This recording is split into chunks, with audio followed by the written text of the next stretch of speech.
Hi there. Long time no post. My apologies. The firm has been very, very busy in 2021, and that busyness rolled right into the holiday season, which is a very hectic time for family law practitioners in general. And then I caught COVID, so things have been extra hectic around here for me. But this time of year is also the time of year where I can reflect on the job, and it's a refreshing time for me, really. And I'll get into that.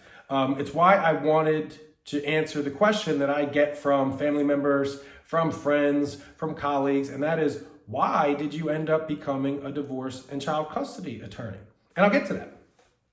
I'll start with, when I went to law school and coming out of law school, I had no intention of practicing family law. I didn't take a course in family law. I had no idea what the practice of family law was all about. I was lucky enough, fortunate enough to have a judicial clerkship with the Honorable Diane Lazier in the Circuit Court for Howard County, and did that for a year after I graduated from law school. And then I ended up with the job at Weinberg and Schwartz following that clerkship. At the time, I probably wouldn't have told you it was going to be my only job in law or a permanent job or my career, but that's what it's turned into. And I'm very, very fortunate for that. Part of it is the local practice in Howard County is a really wonderful place to practice. The community is tight-knit and very professional. It's a good place to practice. Most of it is that I lucked into just absolutely wonderful mentors in my partners, Marnie and Jolie. And I would not be the attorney I am today without their guidance and expertise that I kind of was able to scoop up and, improve very, very quickly in this practice. But I have stayed, and like I said, it's been the best move for me. It turns out that I'm pretty well suited for this particular practice. But this particular time of year reminds me why I like to do this work. And it's a time of year where old clients, maybe current clients, they come out of the woodwork and they express tremendous gratitude for the help that myself, our staff, our attorneys provided them through for what, for a lot of them, is like the darkest, scariest time of their life. In these contested cases, people are looking at, are they going to be financially secure? Do they have enough money to retire? How much time are they going to spend with their children? How are the decisions about their children going to be made? And it is an expensive, stressful, difficult process.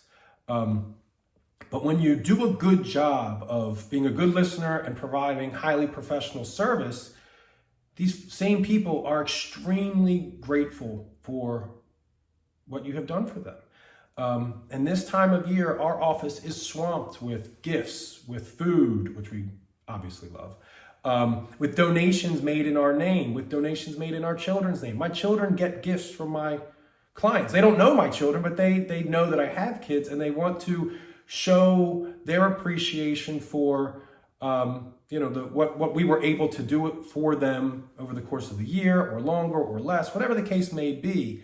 And I just don't know of any other practice of law where you have this catalog, this Rolodex of people that are just so thankful that they found you and that you were able to help them kind of get to a much happier, healthier chapter of their life. And this time of year, like I said, you get that kind of reminder of that the work you do is important, and it is meaningful, and it is really positive, even if the public might not see it that way.